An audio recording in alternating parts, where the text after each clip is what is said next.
Welcome back, awesome action toy fans and subscribers.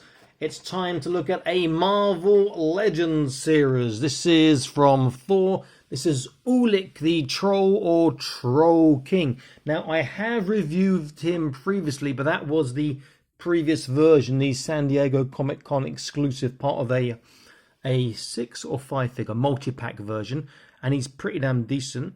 But this one is a brand new one that's universally available. Lots of similarities, looks very, very similar. Some things you can see are different already, but we'll take a closer look at that after I've unboxed him and gone to articulation. What's the same, what's different, what's improved, is there anything worse, etc. Looks fantastic in the box. The only thing I don't like is that club's got a sort of a bent handle we can see. On the back just says, the strongest and fiercest of all trolls, Ulik, the Troll King, is strong and stubborn as the stone of Asgard. Looks great, nice artwork. Nothing left to do apart from to unbox this and get into it. So, back in an instant.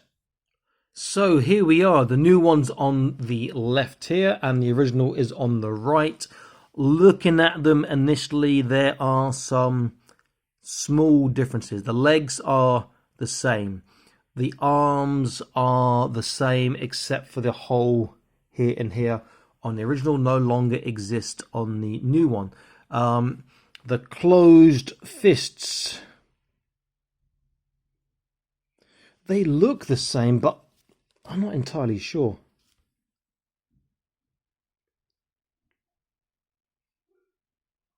Yeah, the closed fists are the same, which is not an issue. They're saving money, obviously. The body is the same. Obviously, the head's different. Plus, you get the spare head here and the club. And you get this sort of necklace thing that goes around his neck there.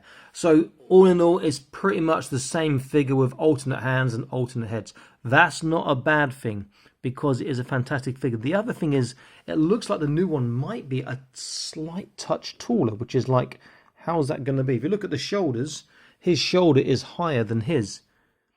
The legs seem to sit the same. It might be from the waist, maybe.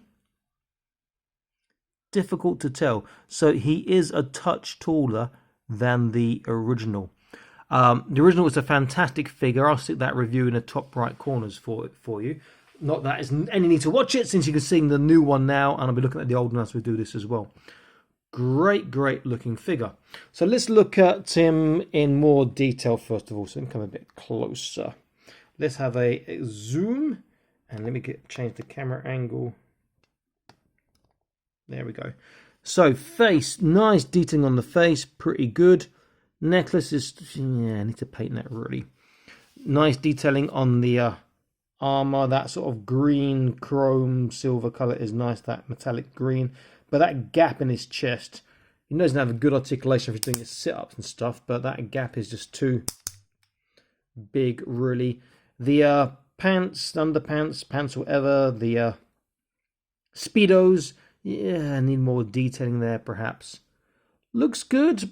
Bit more coloration. You could add a lot more yourself with just some simple, even permanent marker pens or water-based marker pens, which you can seal with a matte varnish after, or acrylic paint. He is a really good looking figure.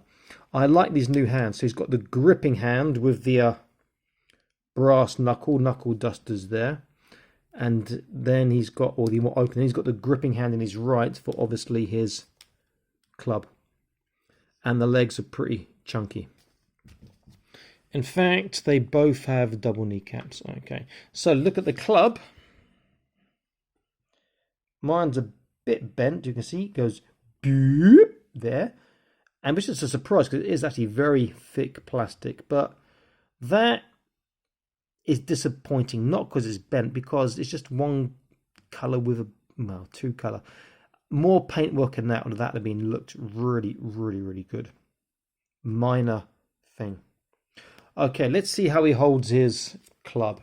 That's gonna be quite tough to stick in his hands, purely because his hands are actually quite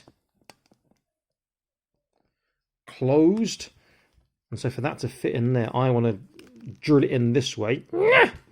But maybe it might be easier to go directly via the thumb with the thin part. Yeah, that's easier. Okay. And now he can hold his club, not particularly well, but at least he can hold it. The other alternate head that he comes with, this is new again. This is a much nicer head. I like this a lot. This has got a lot going on here. Great details, good expression. The hair's a more natural flow. Almost pass as a vampire. Looks particularly nice in my opinion. I like that. And then the other hands are the same as the original, just with the brass knuckles and fists closed. So far so good. Now there is also one of these in the Marvel Infinite series, the 3.75, and that's a pretty decent figure too. I'll stick that one in the suggested videos for you to check out as well if you want. Okay, so I'm going to quickly pause this and change his head over, and then we'll go for articulation. So back in an instant. So let's look at articulation. It should be the same as the original, but you never know. So head, that's the new head on there, which looks rather nice. Forwards, backwards, there is a side to side and he can turn. Shoulders, don't go all around because that fur is stuck to the strap there. But if that wasn't there, that would go all around straight. You can take it out and go around if you want. Lateral raise, he gets not even flat. He gets this for his lateral raise, which is not great, but that's quite a nice pose to be fair. He looks quite menacing like that. Bicep bend, he does get around 90 degrees. Should be on both arms. Around 90, more on his left than his right. Maybe the same. Wrists, inwards, backwards. This one is gun articulation now, so he'll go down and up on this one. Ab crunch here and back. He has a waist turn. If you turn the waist, you get these sort of overlap where his pants are, which looks a bit strange. Hips, pretty good in the outwards. Forwards okay, backwards pretty much non-existent. Thigh twist, he has a single knee joint, but it's pretty tight. And then his feet, there is no foot turn, but he gets an awesome outward swivel, a great inward swivel. He gets a exceptionally good tippy toe. So if he's down for the troll ballet, he can do that. Here's Michael Jackson, his dorsiflexation, tee-hee, is phenomenally good as well. Look at that. Good all-round articulation for his bulk. He does look particularly nice. I think the only thing we should really do now is have a little comparison with a couple other figures to get a sense of his size when compared to some other 1/12 scale figures, whether they be Marvel Legends or other stuff. So let's have a look in with some other figures and see how big he is. So starting off, I'll use a huge figure. This is a non-Marvel Legends one, but it's still 1/12 scale. This is a McFarlane Violator, who is a big boy. Wow. Doing. And you can see that the Violator is probably 30% bigger than him. I'll use another big figure from Thor Ragnarok, and I've forgotten his name already, the big sort of a demon at the end. So perhaps there's a bit unfair comparison using these huge figures compared to him, but to get an idea of scale, does look good. I'll remove the Violator. Let's go to Marvel Legends. Let's use my favorite Ursula Major, the bear, who is a B.A.F, and you can see that he is actually bigger than the B.A.F.